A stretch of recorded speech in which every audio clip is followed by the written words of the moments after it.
Indonesia mengawali langkah di Piala Dunia U17 dengan cukup baik. Memang hasilnya cuma imbang 1-1 lawan Ekuador. Tapi perlu diingat, peringkat Indonesia dan Ekuador di ranking FIFA sangat jauh. Indonesia di peringkat 145, sedangkan Ekuador di peringkat 38. Itu menunjukkan seberapa jomplang kekuatan sepak bola kedua negara ini. Jadi, Indonesia yang dengan perkasa bisa menahan imbang Ekuador patut diapresiasi. Apalagi Indonesia sempat unggul lebih dulu lewat gol Arkan Kaka di menit 22 sebelum gol dari Alan Obado 6 menit kemudian sekaligus membuat skor imbang 1-1. Pelatih Ekuador sendiri bahkan mengaku kesusahan saat menghadapi Indonesia.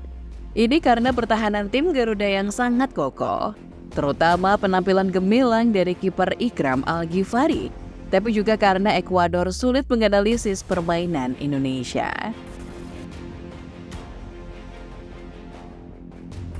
Sudah jadi hal biasa ketika sebuah tim untuk menganalisis informasi dari tim lawan yang akan mereka hadapi. Tak terkecuali timnas Ekuador dan Indonesia ini.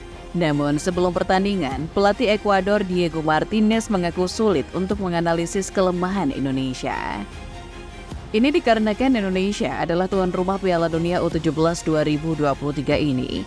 Jadi sebagai tuan rumah yang sudah dipastikan lolos ke putaran final, tidak perlu menjalani pertandingan kualifikasi.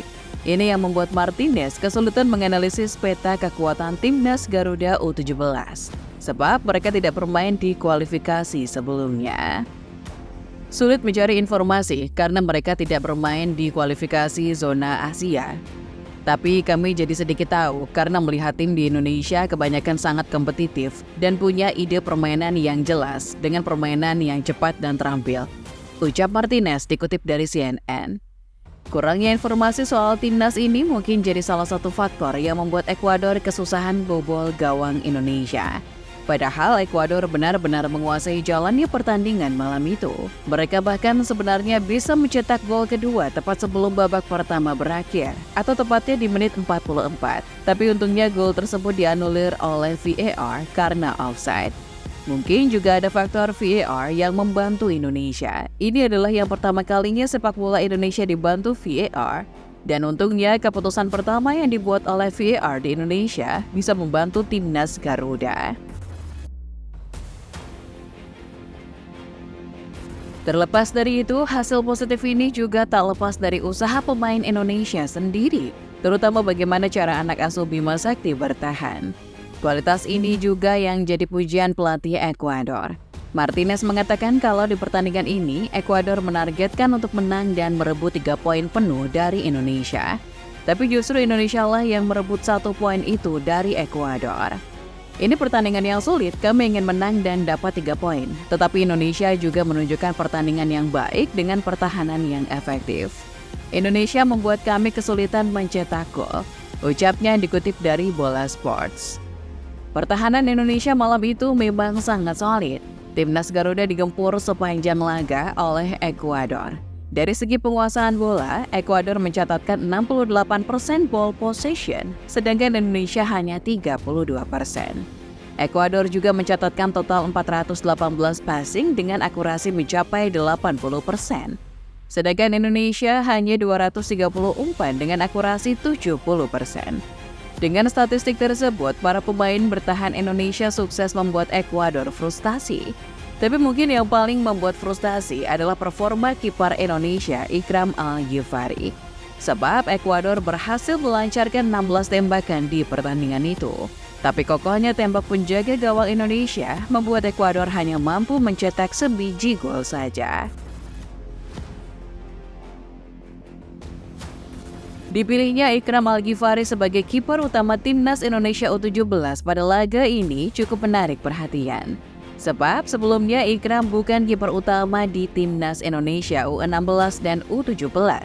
Bima Sakti saat itu lebih percaya pada sosok Andrika Fatir. Bahkan Andrika menjadi salah satu pahlawan timnas Indonesia U16 yang menjadi juara Piala AFF U16 2022. Namun di sepanjang pemusatan latihan di Jerman, Ikram Al-Ghifari sepertinya dinilai oleh Bima Sakti memiliki perkembangan yang lebih baik ketimbang Andrika. Dan di pertandingan inilah Ikram menunjukkan pembuktiannya sebagai kiper andalan.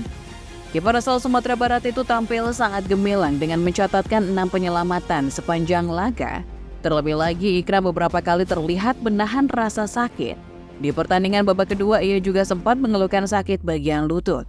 Tapi bukannya minta diganti, Ikram berjuang dan menyelesaikan pertandingan tanpa kebobolan. Pemain lain yang pantas disorot adalah Arkan Kakak. Ia patut berbangga karena jadi pemain Indonesia pertama yang mencetak gol di ajang Piala Dunia. Dan lebih spesialnya lagi, Kakak mendedikasikan gol tersebut untuk hadiah ulang tahun ibunya. Gol ini diberikan untuk ibu saya, tepat di hari ini beliau ulang tahun. Saya sangat bangga, beliau juga bangga. Beliau juga tadi nonton di tribun. Alhamdulillah, semoga ke depan saya jadi lebih baik dan lebih konsisten. Ucapnya dikutip dari detik.com.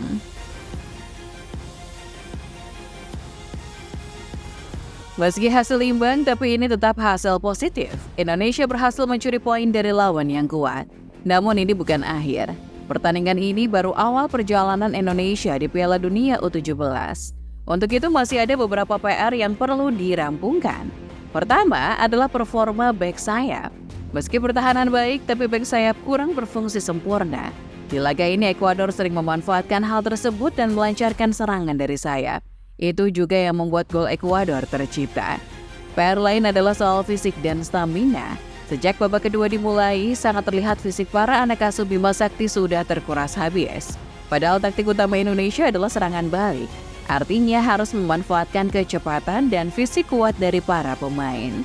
Kurangnya fokus dan konsentrasi juga jadi PR yang harus diselesaikan. Para pemain Indonesia tampak grogi dan gugup bermain di panggung semegah ini. Terlihat beberapa kali para pemain melakukan blunder yang untungnya tidak dimanfaatkan oleh Ekuador. Dari hasil ini, Indonesia duduk di posisi ketiga klasemen sementara, berbagi 1 poin dengan Ekuador di posisi kedua. Sedangkan posisi puncak diduduki oleh Maroko yang baru mengalahkan Panama dengan skor 2-0. Indonesia harus mendapatkan poin maksimal di 2 pertandingan selanjutnya kalau mau memastikan diri lolos ke fase gugur. Tanggal 13 November nanti, Indonesia akan menghadapi Panama sebelum menghadapi Maroko di laga pamungkas pada tanggal 16 November nanti.